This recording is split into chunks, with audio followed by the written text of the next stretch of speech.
So new moon this month is in Ashwini, Nakshatra. So for 2026, that's April 17th, new moon. So Ashwini, Ashwini, Ashwini. Ashwini is the first nakshatra of the zodiac. So it's the first 13-ish degrees of Aries. So it has this really powerful charge forward straight ahead. You heard me talk about the Gandanta zone that comes before Ashwini and just in the first few degrees of Ashwini. That's going from Pisces, the water sign, into into Aries, the fire sign. So Ashwini has that element of transformation. And the story here that I'm going to tell you, so the archetype of Ashwini are the Ashwins. So Ashwins, the Ashwins, they're twins. And so this is the sign of twins. And the Ashwins are known as great healers. They're also, they're born of horses. So I'm going to quick tell you this story. Some of you might have heard this before. So this story of Surya, we talk about this if you've heard me talk about the birth of Saturn. So Saturn's story is woven in here too, but I'm going to tell you first how the Ashwins were born. So Surya, in the great story, Surya is he's the god of the sun, right? And Surya has a wife, and his wife is Sanjana. And Sanjana she endures, they have three kids. And one day she's like, it is hot next to him. Like, it is hard to be married to the sun, right? He's hot. He comes in hot, and he's, big, bright all the time. And so she's like, oh my gosh, the heat of this marriage is just a lot right now. So what she does is she makes a shadow version of herself. So Chaya. Chaya means shadow, and Sanjana means clear knowledge. So she makes I don't know, sometimes I visualize how she pulls this shadow. It's like a clone of herself, basically. So looks the same as her, almost unrecognizable, meaning it looks just like her. And she's like, okay, Chaya, you're going to stay here with my husband, the sun, and I'm going to go. I'm going to go into the forest. She's like, it's too freaking hot. So she goes into the forest and she turns into a horse. And she just, I envision her just running around feeling free. That's what horses are often connected to, is that sense of freedom. So she's just running around the forest. So meanwhile, Chaya is married to the sun now, and the sun knows no different. And they end up having 3 kids. That actually ends up being one of those kids is Saturn, among other kids as well. And so one of Sanjana's kids, the original kids, they notice how Chaya starts to treat them differently. And they're like, this is weird, right? Why are we getting treated differently? And they feel like this is injustice. So the 3 original kids, not Chaya's kids, the 3 original kids, they go to Surya, their dad, and they tell him, they're like, we're getting treated, not as equals. And Surya is basically what is going on, right? He has been duped all this time. So he realizes what's going on, and he is like, wait a second. And so he's very upset. So he kicks Chaya out, Chaya and her 3 kids. So there's a whole side story about the abandonment felt by Saturn. This is where Saturn gets a lot of his heaviness, resentment sort of things. So that's a story for another time. But the sun is like, oh my gosh, he throws the kids, he throws the shadow wife out, and he's like, clearly I have done wrong and I need to make amends. So he goes into the forest, he turns himself into a horse as well, and he finds Sanjana, and he says, I'm so sorry. And basically they make up, they exchange breath through their nostrils, and through the nostrils of Sanjana, the Ashwins are born. One from the left nostril, one from the right nostril, from this concept of forgiveness and love. That's where the Ashwins are born. So they have this, they're associated with speed and grace and expediency, just like horses. They're also the divine physicians. So this idea of healing, right? Of bringing back together the sacred masculine and feminine. This concept of healing is very intertwined in Ashwini. And also the concept of animals. So anytime we're working with animals and healing, especially big animals, but not limited to other animals. I mean, like I shared with you, my ascendant is in Ashwini. And so for me, having a team of sled dogs could not be more linked to this. And then, having yoga and sled dogs combined, I mean, that is Ashwini. That is what it is. And so just, thinking through this idea of healing for you.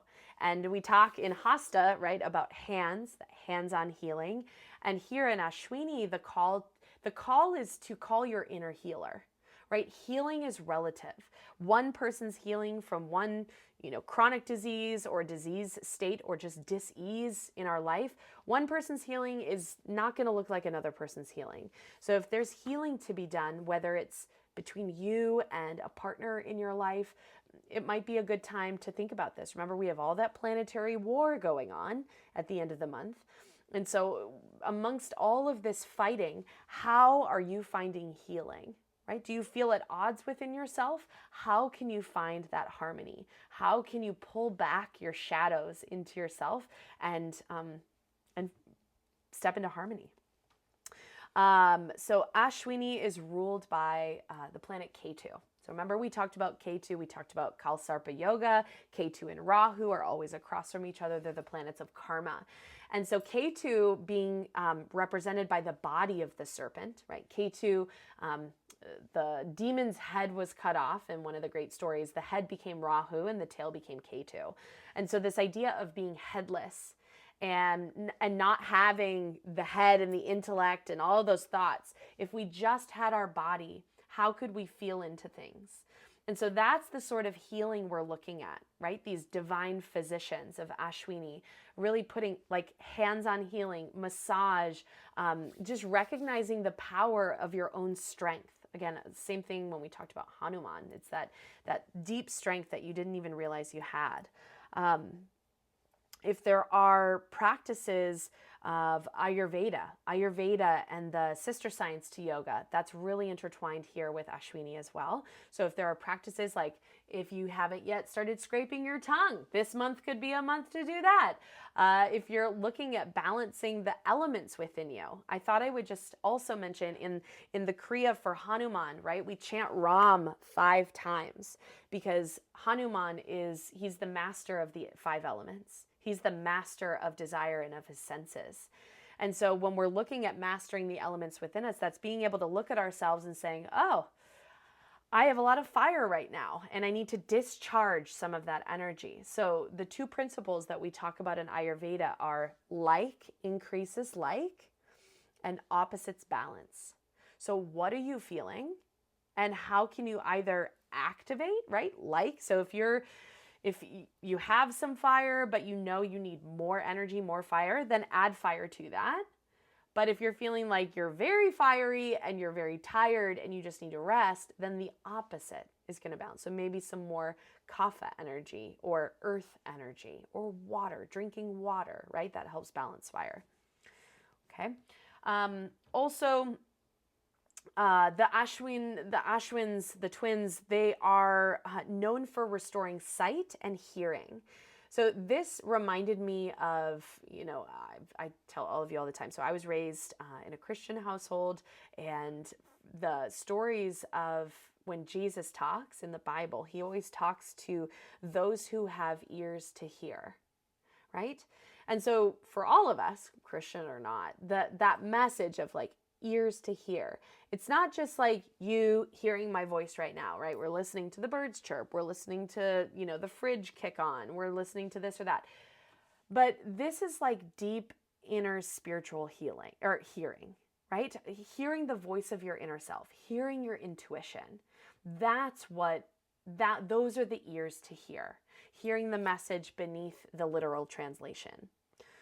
So this is a very spiritual nakshatra. So again, if you're looking to connect with ancestors, if you're looking to meditate and sit with maybe loved ones who you've lost and starting a new chapter and healing through that, this is a good month for that.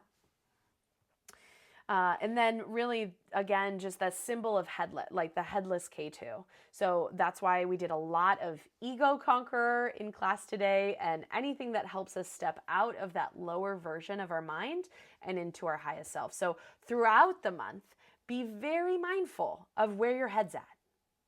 You know, like we've got Hasta with the hands, we've got Ashwini with, you know, divine healing and having those ears to hear. Where is your head at? And more importantly, where is your attention? What are you focusing on? And remember, what you focus on doesn't need to be what somebody else focuses on. You know, I was just talking to a woman the other day. I was saying how during this time, I really enjoy watching versions of the news that are different views from what I believe.